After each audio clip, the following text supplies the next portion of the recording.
Hello everyone, welcome to Creative Mind. আজি এখন চাওক এখন নোটিছ হয় 6 সেপ্টেম্বৰতে প্ৰকাশ পাইছে নোটিছখন dated Dispur that 6 September 2022 order by the governor of Assam notification.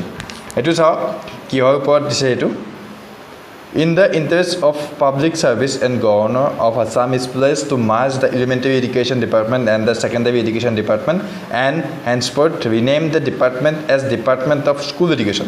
মানে আগতে যেটো elementary education department আছিল আৰু যেটো secondary education department আছিল দুইটা মাৰ্জ কৰিছে একেলগ কৰিছে কৰি এটা নাম ৰাখিছে নামটো হৈছে Department of School Education. গতিকে এবাৰৰ পৰা elementary education নামৰ কোনো ডিপাৰ্টমেন্ট নাথাকে secondary education department নামৰ কোনো ডিপাৰ্টমেন্ট নাথাকে দুইটা একেলগে হৈছে Department of School Education. এইটোৱে ইয়াৰ যে হেৰিয়া খবৰ তাৰ পিছত আকৌ পিছলৈ চাও Consequent upon his merger, all officers and staff of the elementary education department and secondary education department shall automatically be under the administrative control of Department of School Education.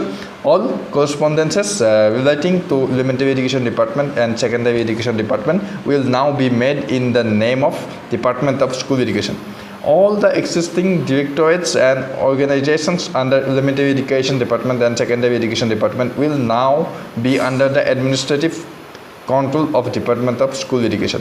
This notification will come into force within immediate effect সোনকালে এটো কাৰ্যকৰী হ'ব by order and on behalf of the noble governor of Assam.